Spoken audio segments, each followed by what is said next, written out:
Hi, everyone. Thank you so much for joining us for today's panel. I am very excited to hear the answers we're going to hear from our panelists today and have this discussion happening, right after the debate night, the big debate that I think a lot of us have been really waiting for and following closely.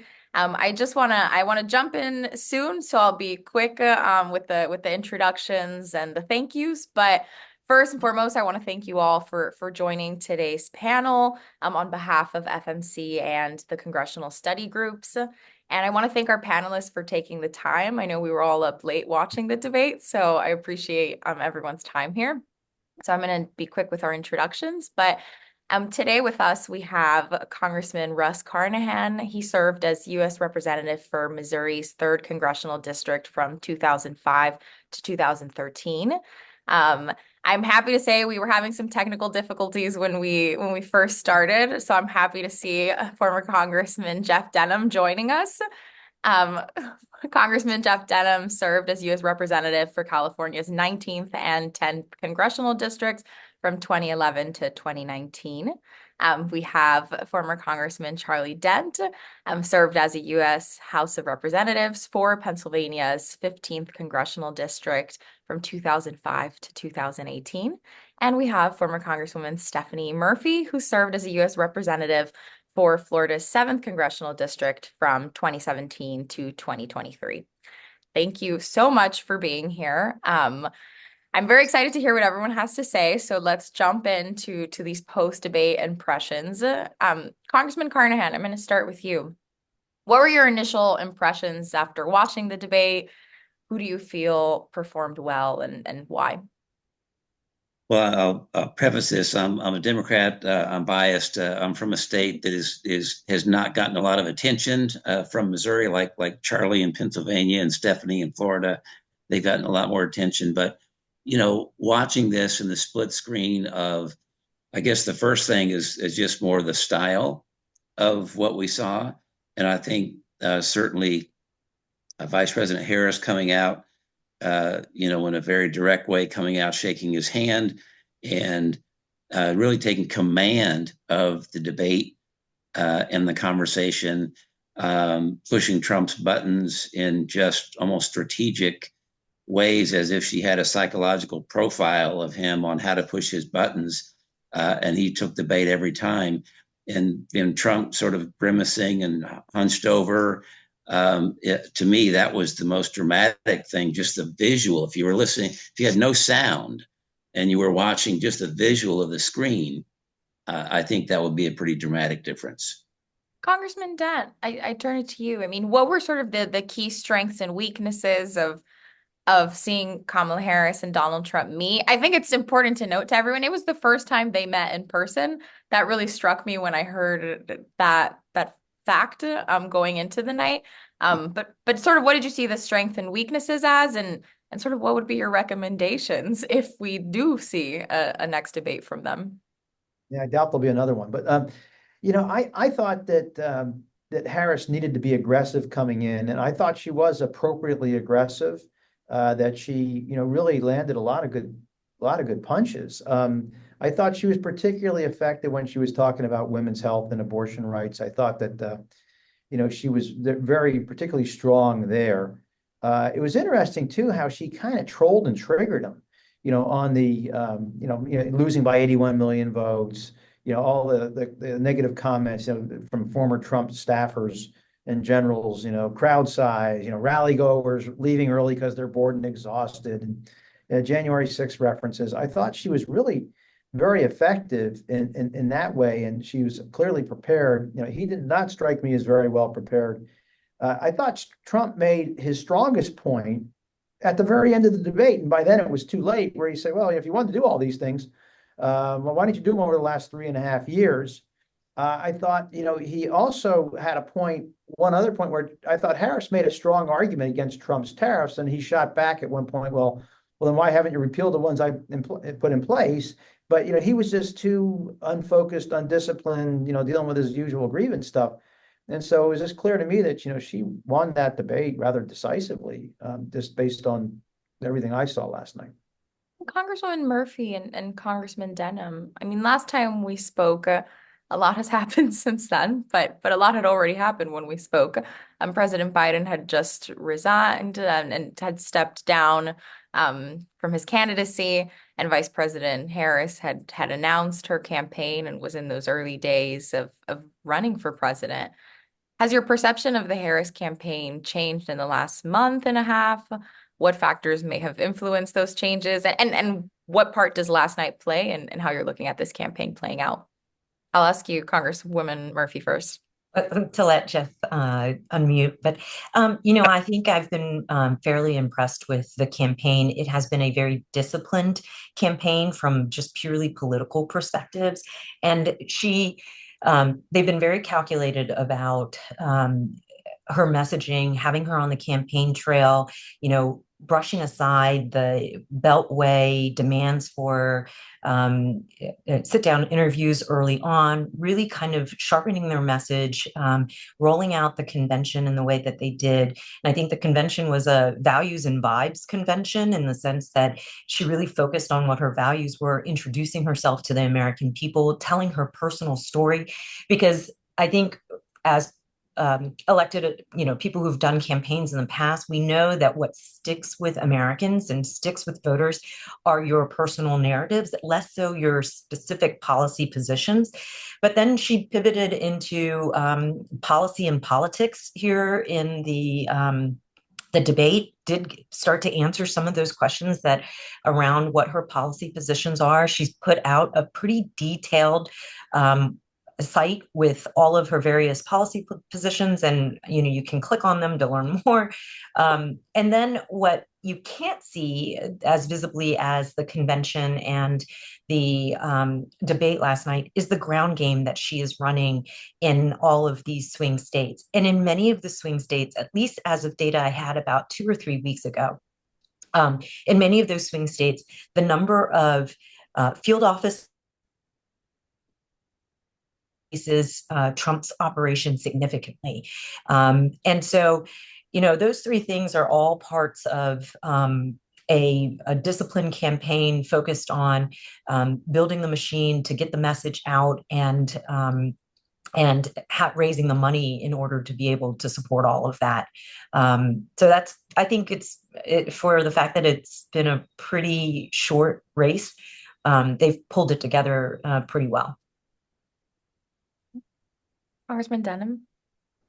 I thought stylistically she scored a lot of points. I think she outperformed what the American public had expected. I don't think that she defined herself well. I think if there were missed opportunities last night, it was on both sides. People across the country still don't know her positions, and President Trump had an opportunity to define her and did not. So, with the top issues being economy, inflation, and immigration, I thought there were a lot of missed opportunities on both sides to define both her positions as well as President Trump to define those positions for her. And that's what the next several weeks are going to be about, is defining those positions. Congressman Carnahan, I ask you, I mean, how have you seen her campaign in these this last month and a half? And has your view changed, or sort of how are you looking at this? Well, I think we went from, when Biden passed the torch to her, there were a lot of folks on the Democratic side, they were sort of sad and disappointed about Biden stepping down, and a giant amount of uncertainty about what would happen next. Would there be a brokered convention? And she stepped into that void, and record fundraising, volunteers, polling shifting, a remarkably well run, organized, unified convention on message, has really been one of the best run, fastest stood up campaigns in this that we've ever seen. So just great respect in sense of how they've been able to do that. I think looking at the debate last night, one of the key questions, did she pass the commander-in-chief test? Can people envision her being commander-in-chief? And I think she certainly passed that test.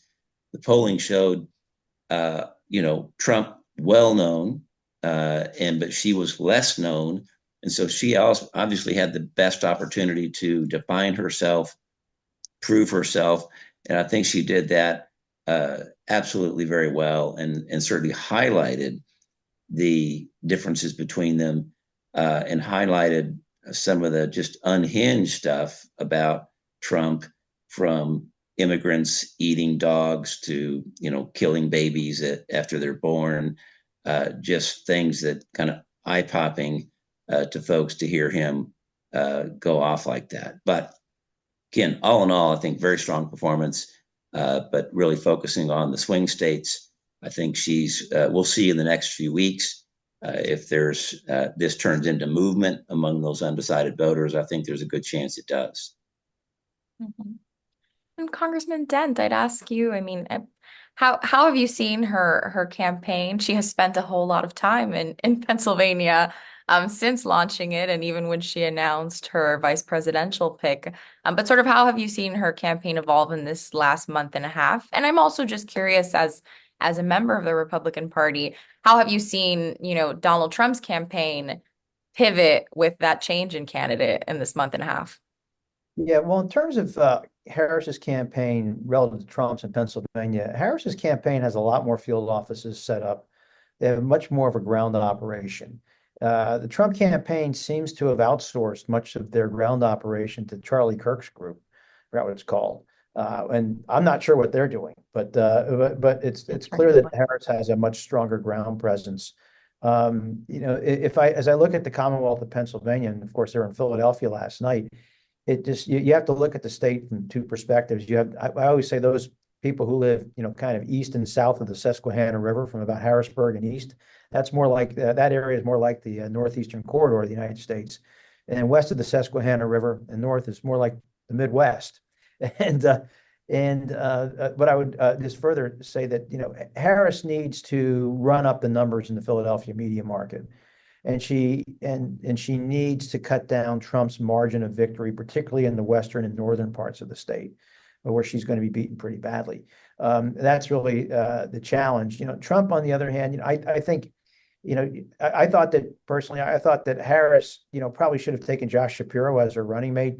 Not because there's anything wrong with Tim Walz. I serve with him. I like him. He's a good guy. But I thought maybe Josh brought a little more value, because she must win Pennsylvania in order to win this election. Trump's got to win Georgia. He needs to win Pennsylvania too, but she has to. This is do or die for her in Pennsylvania, so she needs any little advantage she has there. And I think Trump he really made an error last night. He should have tried to pin her down a little bit more on the fracking issue, and he didn't. I mean, he had so many opportunities, and he just didn't pounce. In the state, he could have made the case. But as I see it, though, the Harris campaign is more organized. But having said all that, it's really tight, and I'm not here to predict any winners in the state. It's just too close to call, and it remains to be seen how much of an impact this debate will have on the polls. She might get a little bit of a bump out of this, maybe more of a bump from Taylor Swift, frankly. But she might get a bump, but it's still very tight, and I wouldn't be popping any champagne corks if I were either of these candidates right now. You mentioned Taylor Swift, so I have to take it. I have to take the opportunity. I mean, last night we saw after the debate last night that there was, Taylor Swift announced on Instagram with her photo with the cat, signing off as a childless cat lady. She announced that she was endorsing Kamala Harris for president. I'm curious, and I open it to you all, just. Does it matter? I mean, we always have that question of how much do endorsements, how much weight do they actually carry? But when it's Taylor Swift, I mean, do you think this has some sway in the election, and just your reaction to the endorsement? I do think endorsements carry some weight. It'd be interesting to see how much weight this one carries. Although the childless cat lady kind of takes a shot at the same time as an endorsement. So I thought that was kind of interesting with Tim Walz's statement a while back. Yeah. I think it's fascinating to see this. I mean, obviously, she's a unique endorsement. I think a lot of folks are not surprised, but just the size of her followers, the girl dads out there, and everybody that surrounds that, and really I think the unique and thoughtful way that she wrote that endorsement, and encouraging people to do their own research.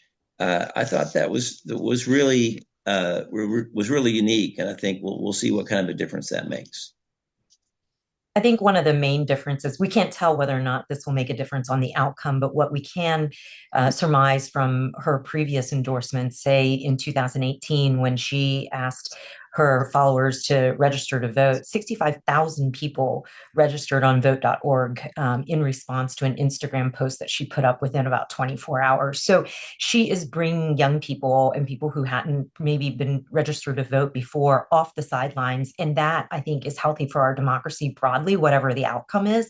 And I'll note that in 2008, when she did endorse, her preferred outcome, didn't come to be, but she got a whole lot more people involved in the process. And I think overall that's healthy. Yeah, the only thing I might add is that I never thought that endorsements mattered that much, but then again, never really thought about a Taylor Swift endorsement either, and she's a cultural icon. And maybe she can move some people. And I have to just put a plug in. I was with the former members of Congress on Monday night in Reading, Pennsylvania, which is where Taylor Swift grew up, the little suburb of Wyomissing, right next to Reading, and they had a Christmas tree farm there. So I had to throw that out there. So she's kind of so people kind of know of Taylor Swift in the Commonwealth, even though she's a Nashville person now. But I do think that she does carry some weight. Again, I don't think endorsements typically matter, but we've never seen anybody like Taylor Swift on the national stage either. Congressman Dent, I have to laugh. I was actually in Reading on Sunday at the Puerto Rican Day Parade. So Reading has been a very present part of my life recently. I just want to take the opportunity to remind everyone that we are going to get to a Q&A portion of this panel. So start thinking of your questions, start submitting some, and later on we'll try to get to as many as possible before we wrap up. And I want to ask, I mean, there's always this question about the impact of, how true is the polling right now? We still have, the election is close, but there's still a ways to go. But I'll start with you, Congressman Carnahan. In your opinion, this switch at the top of the ticket, how has it impacted polling and sort of voters for each campaign? Yeah, I mean, certainly it's been a lightning bolt of energy on the Democratic side. And again, by just about every measurement, whether it's volunteers, record fundraising, shift in polling in key swing states and nationally. So absolutely, it's been a positive. And so I think Democrats are really trying to ride that wave. But the thing that continues to dumbfound me is how so many people can be genuinely undecided, because the choice is so stark, so different, so dramatic. But again, that's we're talking about a handful of those swing voters, and a handful of swing states are going to decide the election. And I thought the Vice President Harris did a really great job sort of directing her remarks to those undecided voters. And again, she only has to move a few of those to get across the finish line. Congressman Denham, I'm curious your thoughts on the polls and sort of what we're seeing since that switch at the top of the ticket. Yeah, I think a lot of the polls definitely have an advantage towards the Democrats. Republicans don't like to answer the polls.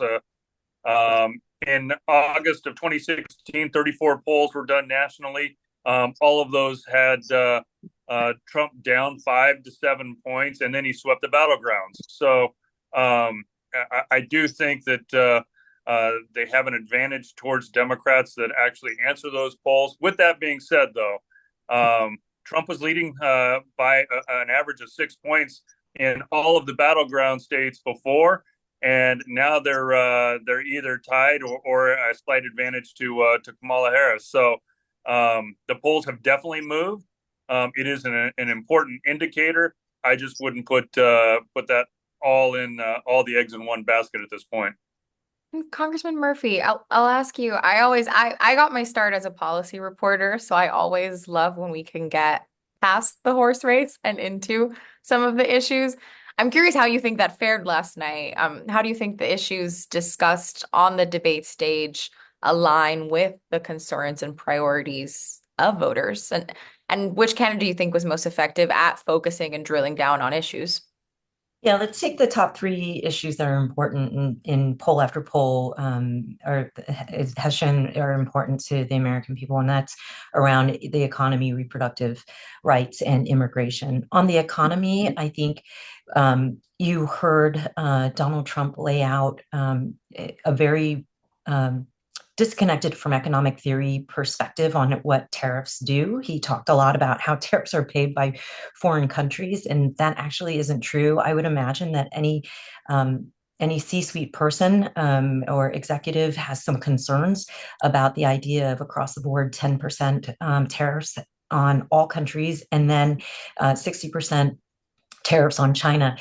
One thing to note, and Harris called out that Goldman Sachs, Moody's Analytics, Wharton Business School, all of these nonpartisan analytical organizations have basically said that the Trump proposals would result in a recession by 2025. So she landed that point and got under his skin a little bit because she talked about his old alma mater.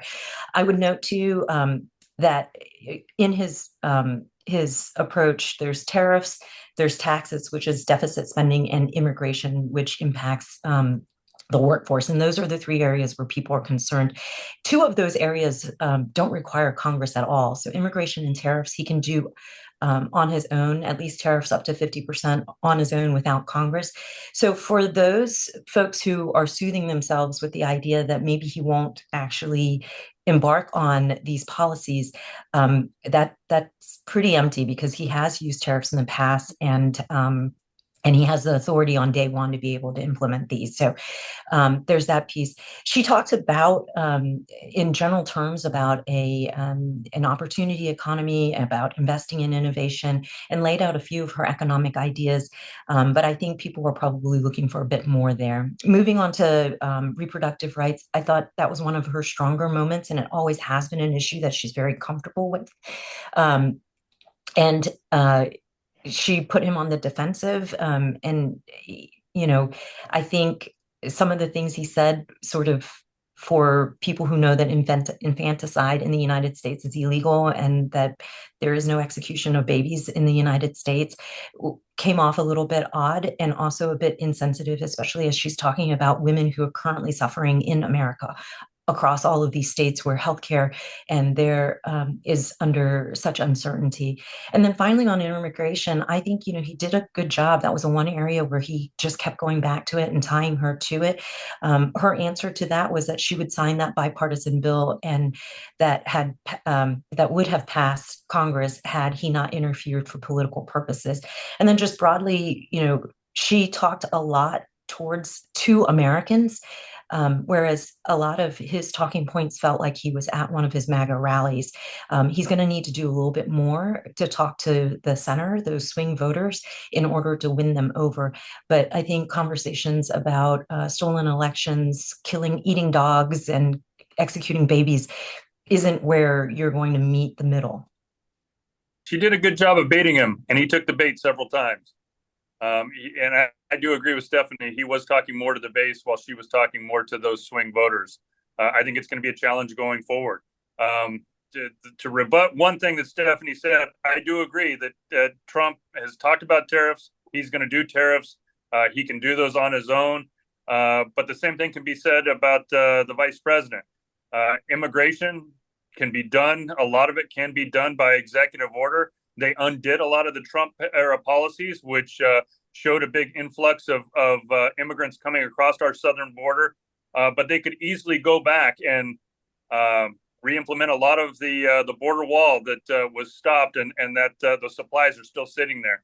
They could reinstitute the policies that kept immigrants from coming across the border, and they can certainly, by executive order, replace some of the judges that would help with the backlog that we have. So those executive orders can be done on both sides, and I think that's something that President Trump is going to be hammering upon as we go forward. Again, economy, inflation, and the immigration policy are the three top issues.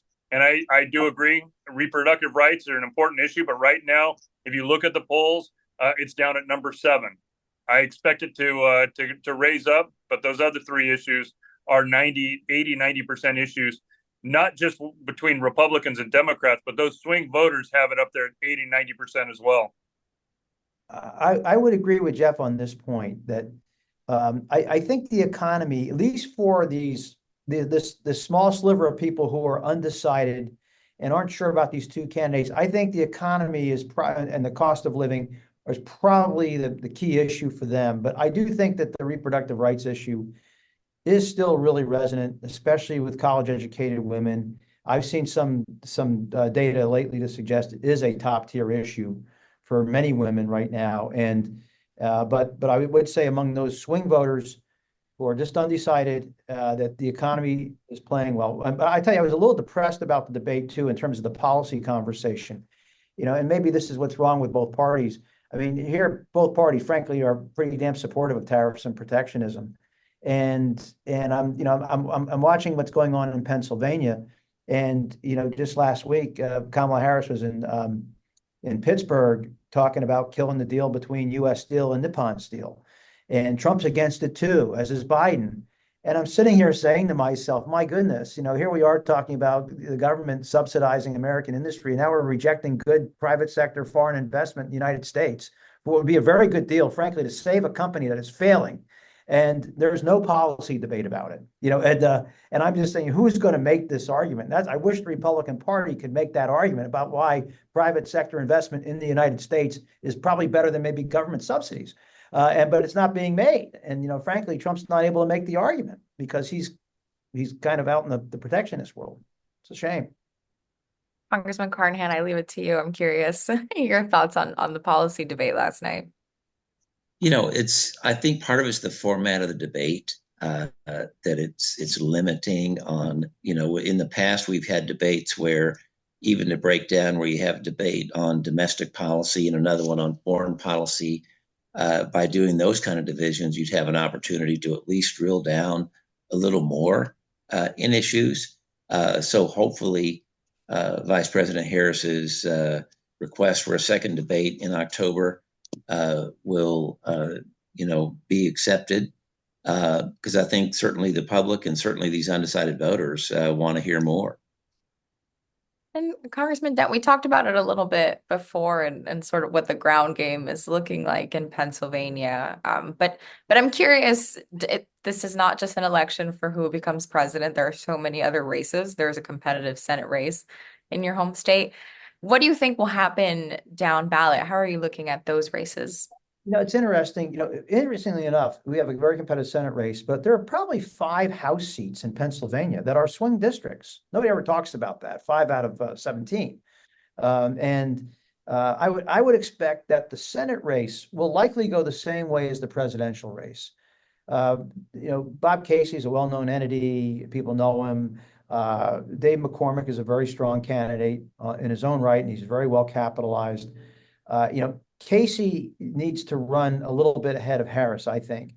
I'm not sure if he can at this point. We're given how polarized the country is. But that's been the trend, that the Senate races tend to go the same way as the presidential races in these battleground states. Susan Collins defied political gravity in 2020, where she won Maine and Biden won Maine as well. But that doesn't seem to happen much. We have, I'll say, 3 or 4 very competitive races in the House. The Matt Cartwright race up in the Scranton-Wilkes-Barre area, my old seat, Susan Wild, very competitive seat. And of course, the Scott Perry race out in the capital region, Harrisburg, York area. Those are the 3 races really to watch in the state, and they could be affected. Clearly, they could be affected. But if you remember what happened in 2020, Republican candidates not named Donald Trump did very well in Pennsylvania. Well, Trump lost the state by 81,000 votes. The Republican Auditor General candidate, African-American guy, very sharp guy, and the woman, Stacey Garrity, the treasurer, candidate, they won statewide. One beat an incumbent, the other one in an open seat. And while Trump is losing, and and of course Republicans, nearly took back the House in 2020, and they did surprisingly well. And so I'm not the kind of guy who likes to make predictions anymore, just because I never saw that kind of a reverse coattail.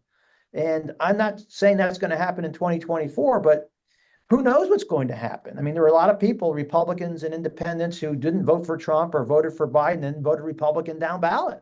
That's what happened. And I don't know what's going to happen in 2024, but I'm ready for a surprise. Congresswoman Murphy, I'd ask you, Florida does not carry its battleground state status of elections past, but it is Trump's adopted home state. It does have abortion on the ballot this year. I'm curious just how you're looking at the state of the race in Florida, and how you're looking down ballot or at the abortion initiative in the state. So, one general comment is that I do think that the down ballot races look significantly different than they did the day before June 27th.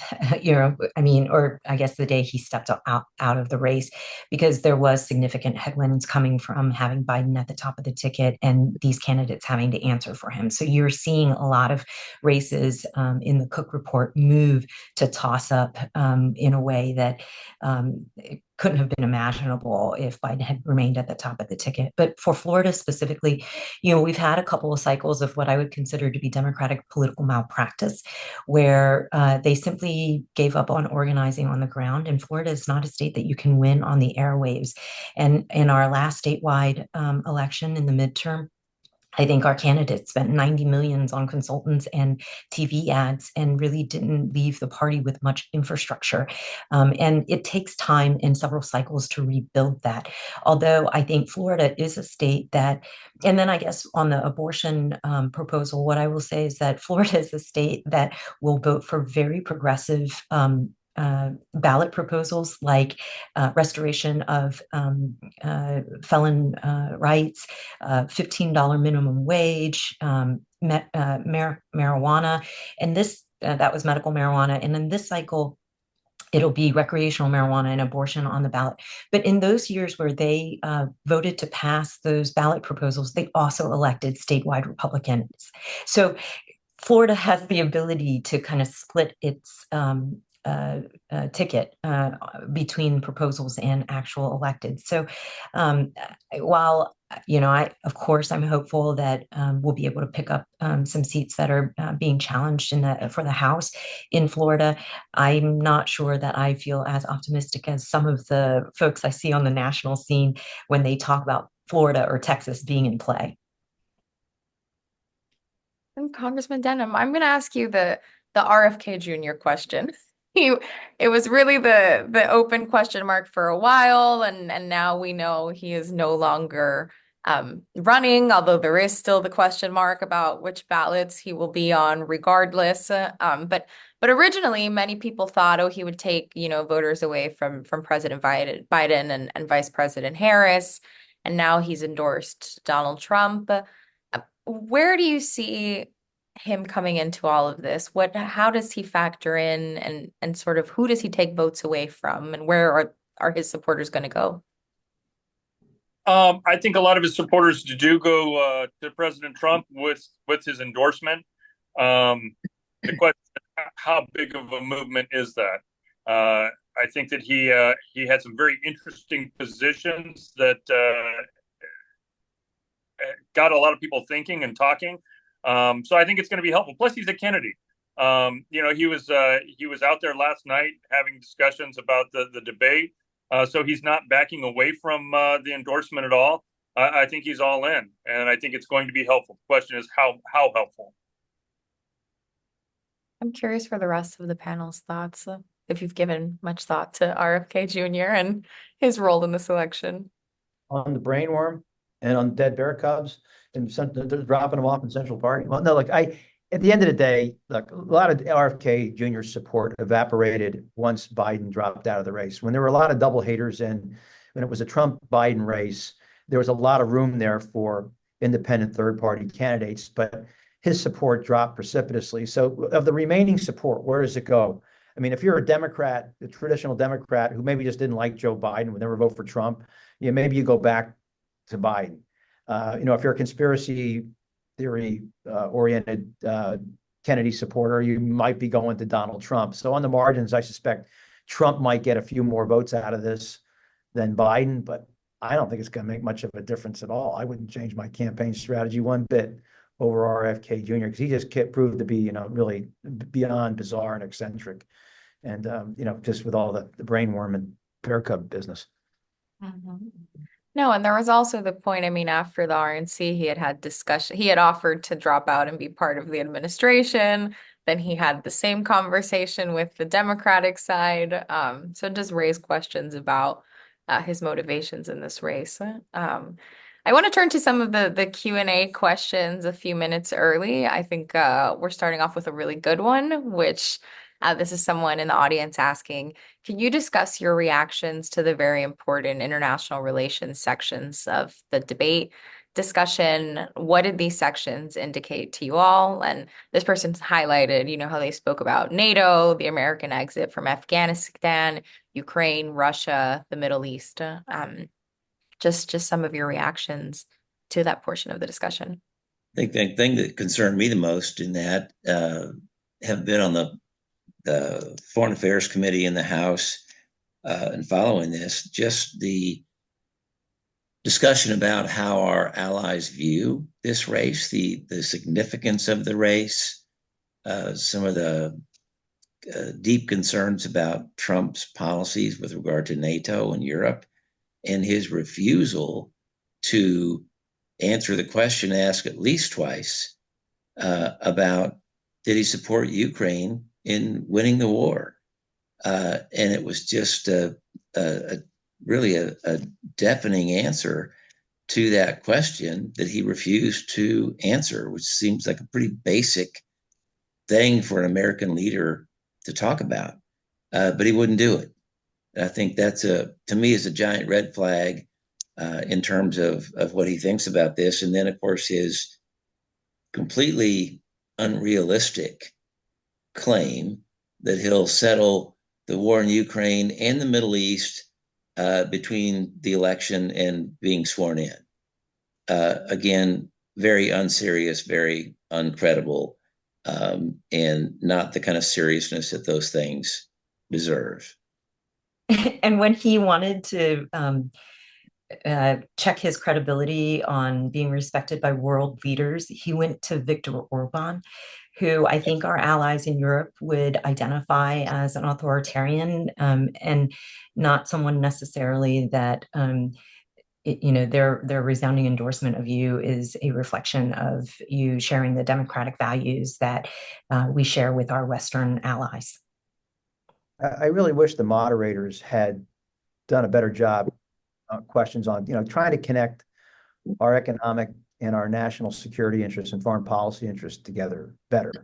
We just don't do that. It just wasn't done. I mean, I agree with Stephanie. I mean, citing Viktor Orban, I mean, Hungary's a small country in Central Europe. I can't say that the rest of the world, we all kind of wait with bated breath to see what Hungary's going to do on any given policy question. Yeah, nobody, frankly, really cares. And I think that was a mistake. But but there was not a good conversation about China, or even it just didn't work well. I wish somebody would have asked the candidates, is Japan a national security threat since you want to blow up the deal, in Pennsylvania right now, in national security grounds. Here we are with China out there, and here we are dissing an ally. But we just didn't get into a good foreign policy discussion. And by the way, I don't think foreign policy drives votes typically. Maybe it does a little bit now because of what's happening in the Middle East and certainly with Russia.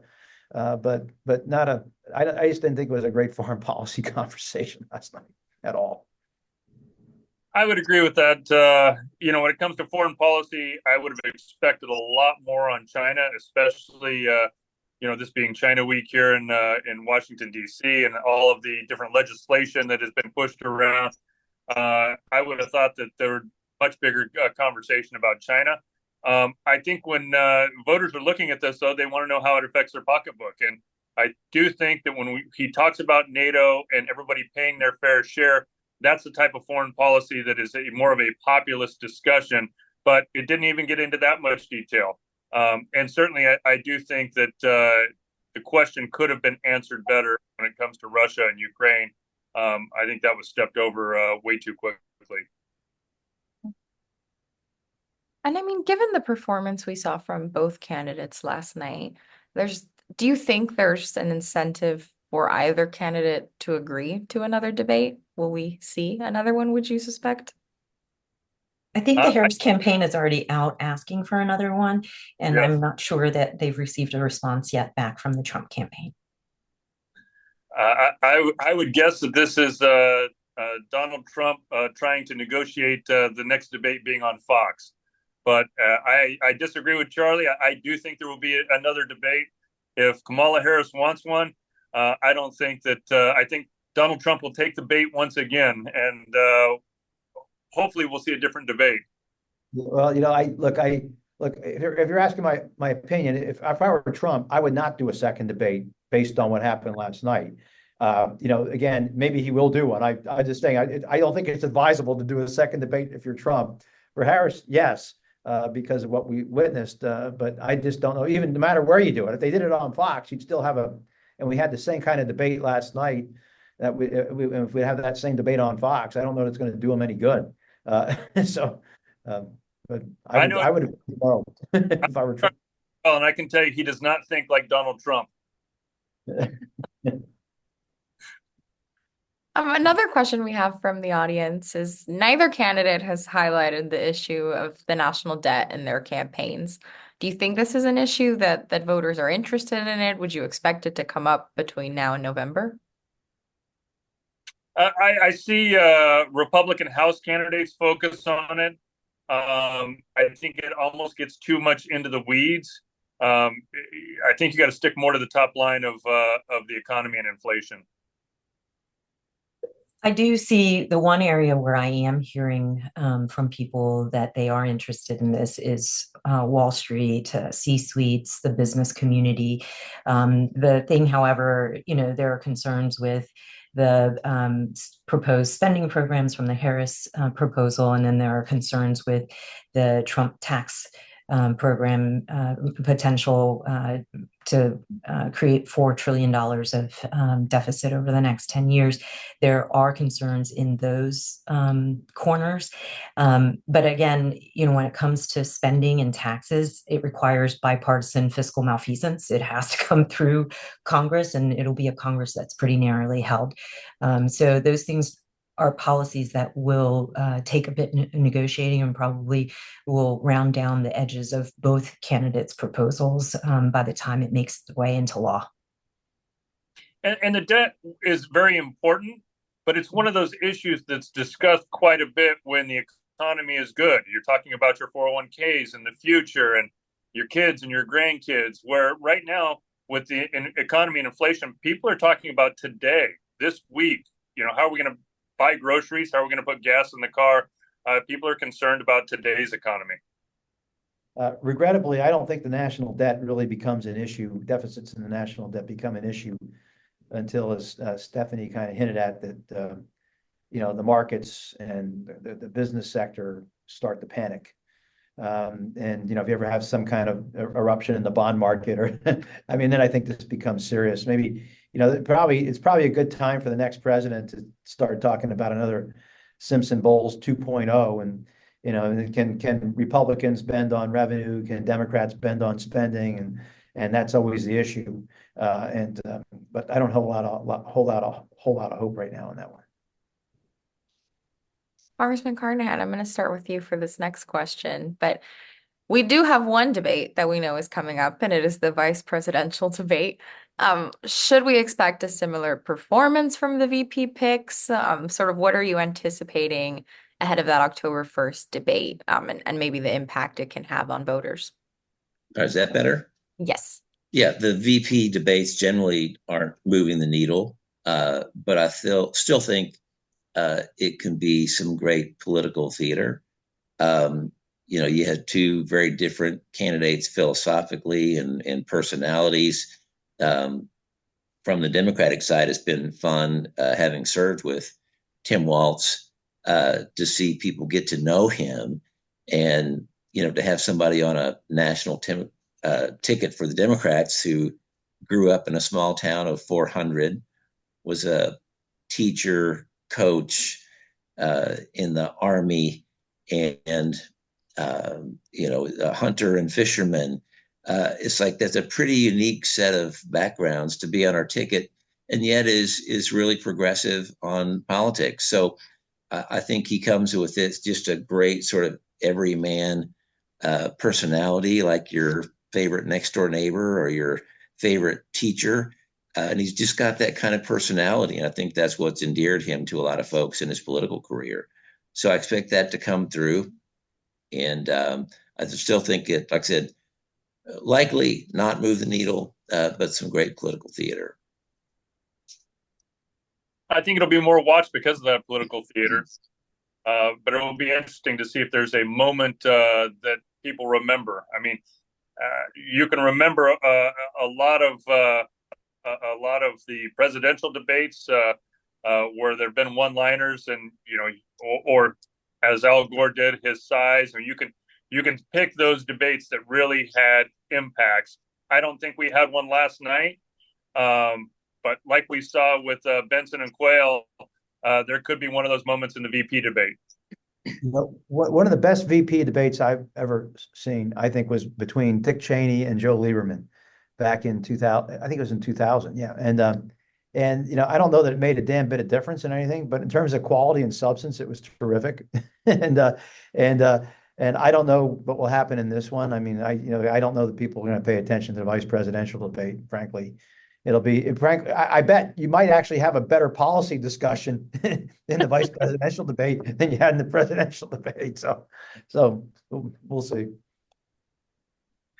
We'll all be watching it. That's the I always comment on these issues, the debate being an exception to that. But some of these is like, if you're watching it, it's because you are already invested in these issues, or you already follow this closely. And the average person that tunes in for it might not be as many people. But as we're kind of running toward the end of our time, but want to get a few more questions in here.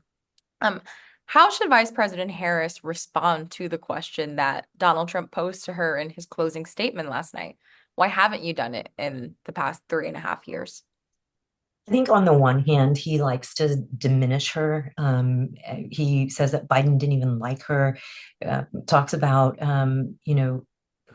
her insignificance as a vice president, and demeans her. And then at the same time turns around and says, well, why didn't you use this power that I won't allow that you had, right? So it's a real disconnect. And I think for the average American, nobody really knows what a vice president does, nor do they actually believe that vice presidents have authority. I will say that she did push back on the immigration piece. The executive orders that the Biden administration have put in place recently have decreased the number of border crossings to the lowest that they have been in years. And she did cite that. So she has cherry picked her way through some of the Biden policies, taking what I think works on the campaign trail and kind of not saying anything on the ones that she doesn't want to be associated with. I think that is politics and campaigning one-on-one for her, and in areas where she really did play a role, whether in that tended to be in some of the foreign policy spaces, and also when she talked about the weapons that were sent to Ukraine, she talked very specifically about the type of weapons. She demonstrated in the areas where she did have a role within the White House, an understanding of that. I think the other thing too is that your average person isn't parsing all of the elements the way that we all have, and the way Washington does, or Bosnia-Wash, the Boston, New York, Washington corridor does. What they want to see out of their candidates is temperament, judgment, a grasp of the issues, even if it's an issue that they themselves don't necessarily understand. They want a leader that does and can move forward on that. And I think she's leaning into those values and that perception, as opposed to having to answer for every element of the Biden White House, when we all know that that relationship wasn't always smooth, even within the White House, and as it was acknowledged by Trump. I think a couple of other things I would add on to that, Stephanie. Um, First of all, on the immigration issue, I think she was very effective in pushing back on saying that Trump killed the bipartisan deal and that he owns that. And I think the other unique thing in this circumstance, it would be a fair argument for Trump to say, why haven't you done X, Y, Z in your 3.5 years? But he's a former president and he was there for 4 years. And, she was able to effectively cite things he didn't get done. So I think that's a unique circumstance and that she's been able to maneuver that well. Yeah, I think it's more important. I think Trump did ask the right question at the end of the debate again, but it was too late. The debate was pretty much over. But it's even more. It's less important than what Harris has to say. But if you had a more capable candidate in Trump, if you were a better candidate, he'd answer that question for her. He'd ask the question and he'd answer it, and he'd say her policy positions are no different. There's a distinction with no differences. They're so minor, and he would go ahead and pound away and saying that all you heard tonight was, just a bunch of blather. She's not obviously committed because she didn't do any of it, and just basically tired of Biden because Biden is still, at least people want change. Trump needs to be the change candidate, and who was that was a big part of this debate. Who's the incumbent and who's the challenger? Who's the change candidate? And I think people are wanting change. Now, obviously, they know with Trump, you're getting that's change, but it's a risky change. But he has to articulate that, and he's really not able to attack her effectively because I just don't think he has the chops to do it. I don't think he's very good at it, other than these ad hominem attacks, the name calling, oh yeah, Joe Biden doesn't like her, all that sort of thing. And he gets off on all these weird tangents, eating the dogs and the immigrants and all that stuff. He gets into these weird tangents and he just can't focus and make a sustained policy argument for more than a few seconds. I want to quickly get in one more audience question. There was a lot of chatter on Twitter about just the performance of the moderators. I mean, how do you see them having impacted the debate last night? On the one hand, they gave Trump over 5 minutes more than Harris, but they also seemed to push back and follow up more with Trump and do more fact checking when it came to him. How did that impact the debate? I mean, I think they had opportunities to push back on Trump because he said just so many things that were just obviously wrong and inaccurate, and for them to push back, making clear there was no place in no state in America where it was legal to kill babies after they're born. It was just an obvious thing to push back. And I think the other thing is the moderators also, the flip side of that is they let Trump interrupt more in pushback when he had things to say, and they clearly gave him more time. So, all in all, I think I really give the moderators much better marks than the first debate, where I think the moderators really did not do a good job keeping things on track. Yeah, I thought the moderators actually did a pretty good job. You remember the CNN debate, the moderators did not fact check at all. And in this debate, they fact checked a few times. And so that was always it's a difficult balancing act. If the moderators wanted to if they were going to fact check all the time, we would have done nothing but fact check Trump, frankly. He just made a lot of false statements, and you don't want the debate to be about the moderators and Trump. But I thought they did it a few times. They didn't do it too often. So I thought overall they handled things pretty well. And they did his job for him in the sense that they did press. They were the only people on the stage that pressed Harris on her flip-flopping on or her changing in positions on some policy things. They did what he should have done, what Trump should have done by pressing her on those issues. You definitely don't want the moderators to be the outcome of the debate, but the fact checking certainly seemed very one-sided. The debate overall, I thought it was pretty balanced on timing. I do think that they gave Trump a little bit more time because he interjected himself, but that's part of a debate. The fact checking seemed one-sided. And just to wrap up, I want to ask if we can quickly rapid fire through this one, but I think this one's important for our audience. What do you think corporate America and international investors and folks just more in the international community should take away from the debate last night? Well, I think the first is a clear choice. The election's very close, and there's a lot at stake. And from, I think, our international allies and from the business community, they want to have stability. They want to have the ability to have, legitimate conversations on policy and to weigh in on those and to have conversations to get results. And so, again, I think that was pretty obvious.